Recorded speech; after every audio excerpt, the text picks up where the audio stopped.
2021 சட்டசபை தேர்தல் போலதான் தொகுதிகள் ஒதுக்கீடு செய்யப்படும்.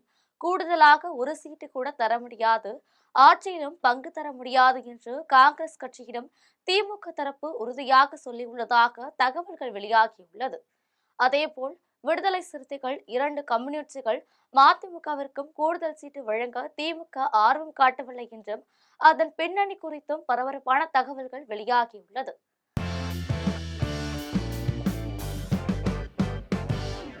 தமிழக சட்டசபை தேர்தல் நெருங்கி வருகிறது. திமுக கூட்டணிகள் காங்கிரஸ் கட்சியால் குழப்பம் ஏற்பட்டது. இருப்பினும் தற்பொழுது வரை காங்கிரஸ் கட்சி திமுக கூட்டணியில் தான் நீடித்து வருகிறது. இந்நிலையில் தான் திமுக கூட்டணிகள் தொகுதி பங்கீடு தொடர்பான பேச்சுவார்த்தைகள் சூடுபிடித்துள்ளன. அதன்படி திமுக கூட்டணிகள் காங்கிரஸ் கட்சி தொகுதி பங்கீடு தொடர்பான பேச்சுவார்த்தையை தொடங்கியுள்ளது.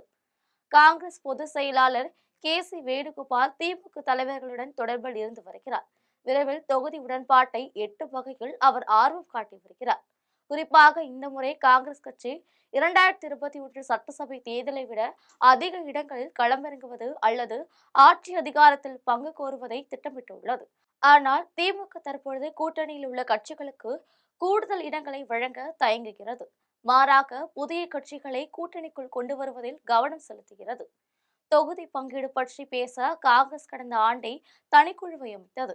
திமுக தலைவர்களுடன் பேச்சுவார்த்தை நடத்திய பொழுது காங்கிரஸ் ஆட்சியில் பங்கு மற்றும் கூடுதல் தொகுதிகளை கோரியது. ஆனால் அதனை ஏற்க திமுக மறுத்துவிட்டது. இது பற்றி மூத்த திமுக தலைவர் கூறுகையில், காங்கிரசுக்கு ஆட்சியில் பங்கோ கூடுதல் இடங்களோ கிடையாது.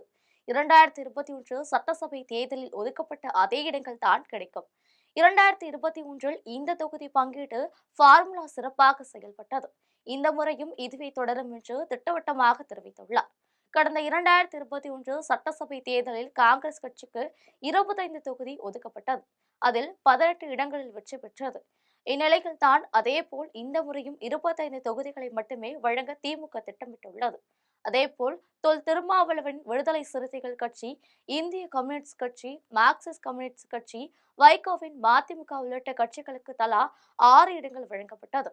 இந்திய யூனியன் முஸ்லீம் லீக்கிற்கு 3 தொகுதிகளும், கொங்கு நாடு மக்கள் தேசிய கட்சி, மனிதநேய மக்கள் கட்சி மற்றும் வேல்முருகன் தலைமையிலான தமிழக வாழ்வுரிமை கட்சி போன்ற கட்சிகளுக்கு தலா 1 இடங்களும் வழங்கப்பட்டது.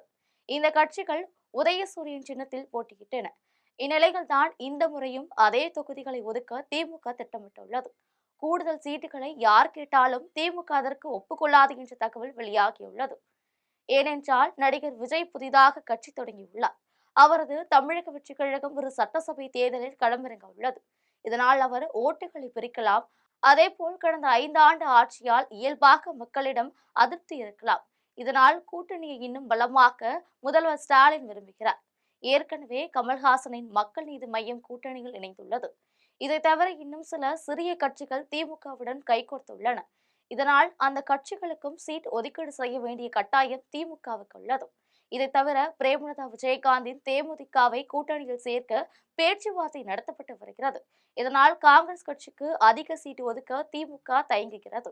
இது பற்றி திமுக தரப்போ தேமுதிகவை கூட்டணியில் சேர்க்க திமுக பேச்சுவார்த்தை நடத்தி வருகிறது. கடந்த வாரம் பிரதமர் நரேந்திர மோடியின் NDA மாநாட்டில் தேமுதிக பங்கேற்கவில்லை. ஆனால் தேமுதிக இரட்டை இலக்க எண்ணிக்கையில் தொகுதிகளை கோருகிறது. இது சாத்தியமில்லை. இருப்பினும் அவர்களுடன் தொடர்ந்து பேசி வருகிறோம். ஒற்றை இலக்க எண்ணிக்கையிலான தொகுதிகளுக்கு அவர்கள் சம்மதிக்க வேண்டும் என்று கூறியது.